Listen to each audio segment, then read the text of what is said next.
새로운 도약을 꿈꿉니다. 기사회생TV 김민수 변호사입니다. 매년 1월 1일이 되면 항상 바뀌는 게 몇 가지가 있는데요. 빚독 쪽에 시달려서 개인회생이나 파산하러 보는 분들은 매년 1월 1일 공시되는 최저생계비가 얼마나 오르는지 반드시 체크해야 합니다. 이 최저생계비가 얼마냐에 따라서 회생에서는 매달 내는 돈이 정해지고 파산에서는 그 자격 요건이 결정되기 때문에 회생 파산하는 분들에게는 매우 중요한 지표입니다. 그래서 오늘은 2023년 인상되는 최저생계비를 전격 분석해 드리겠습니다.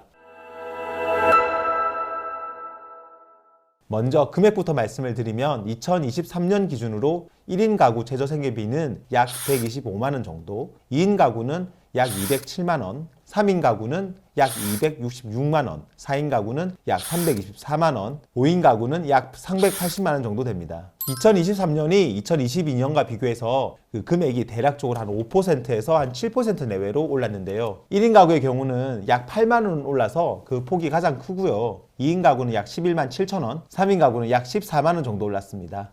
여기서 1인 가구, 2인 가구 이런 게 뭐냐면요. 같이 살고 있는 가족들 숫자 전부를 말하는 게 아니라 내가 부양해야 되는 가족들 숫자를 말하는 겁니다. 여기에는 자기 자신도 포함이 되기 때문에 부양할 다른 가족이 아무도 없다면 보통 1인 가구가 되는 거죠. 만약에 결혼해서 미성년 자녀가 있으면 보통 미성년 자녀는 부양 가족에 포함이 되는데요. 이것도 배우자가 나보다 소득이 훨씬 많으면 이 미성년 자녀조차도 부양 가족으로 인정이 안 될 수도 있습니다. 대신 배우자 소득이 있더라도 내 소득의 한 70% 이하로 번다고 한다면 미성년 자녀가 온전히 내 부양가족으로 잡히는 거죠. 배우자 월급이 내 월급의 한 70%에서 130% 사이다. 그러면 미성년 자녀가 부양가족으로 반만, 2분의 1만 인정이 됩니다. 예를 들어 설명을 드리면 내 월급이 300만 원이고 자녀가 둘이 있는데 배우자 월급이 210만 원에서 390만 원 사이라고 하면 이 미성년 자녀 2명 중 1명만 내 부양가족으로 잡히게 된다는 거죠. 아까 말씀드린 것처럼 최저생계비는 개인회생에서는 내가 매달 법원에 내게 되는 돈을 정할 때 적용이 되는데요. 내 소득에서 최저생계비만큼을 빼고 남는 돈을 법원에 3년에서 5년간 납부하는 거라 이 금액이 많으면 많을수록 내가 법원에 내는 돈이 줄어들게 됩니다. 그러니까 이 금액이 얼마인지가 정말 중요한 거죠. 그리고 개인 파산에서는 내가 매달 버는 돈이 있더라도 이 최저생계비보다 적으면 파산 신청 자격이 생기는 거라서 이 금액이 얼마인지를 꼭 확인해야 됩니다. 매년 12월에 회생 파산 신청을 고민하는 분이라면 최저생계비가 오르는 시점인 1월 1일 이후에 신청서를 넣는 게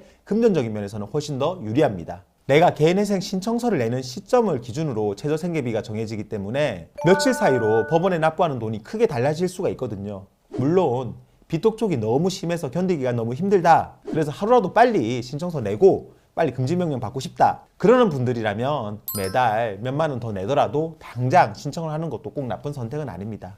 최저생계비는 매년 중위소득의 60%로 결정이 되는데요. 중위소득이 뭐냐? 우리나라 각 가정들 소득을 쭉 줄을 세웠을 때 정확히 가운데, 그러니까 딱 중간에 해당하는 소득을 말하는데 이렇게 정해진 중위소득에서 60%를 곱한 값을 최저생계비로 정하는 겁니다. 그러니까 중간 수준의 소득에서 최소한 60%는 있어야 생계가 가능하다 보고 이 금액을 최저생계비로 인정해 주는 거죠. 최저생계비 안에는 주거비, 의료비, 교육비, 생필품 구입비 등이 포함이 되어 있는데요. 내가 만약에 개인회생을 신청하려고 하는데 최저생계비 안에 들어있는 주거비용보다 돈이 더 많이 들어간다. 쉽게 말해서 한 달에 월세가 한 50만 원, 60만 원 이상이 든다. 그러면 이 최저생계비 속에 들어있는 주거비를 넘어서 추가로 드는 만큼은 추가로 또 빼달라고 할 수가 있는 거죠. 물론 이 금액도 무한정 인정되는 것은 아니고 서울회생법원의 생계비검토위원회에서 인정하는 그 한도 안에서만 추가 공제가 가능합니다. 추가 주거비의 경우에는 전국 각 지역마다 인정되는 액수가 다 달라서 자기가 신청하는 지역의 주거비가 얼마인지를 신청 전에 한번 확인해 볼 필요가 있습니다. 그리고 이 외에도 의료비도 추가 공제가 가능한데요. 실무에서 보면 의료비 같은 경우는 내가 몸이 아파서 병원을 계속 다니고 있는 경우라면 진단서랑 의료비 내역서, 약제비 내역서 이런 것들을 잘 준비해서 제출하면 추가 공제를 받을 수가 있습니다.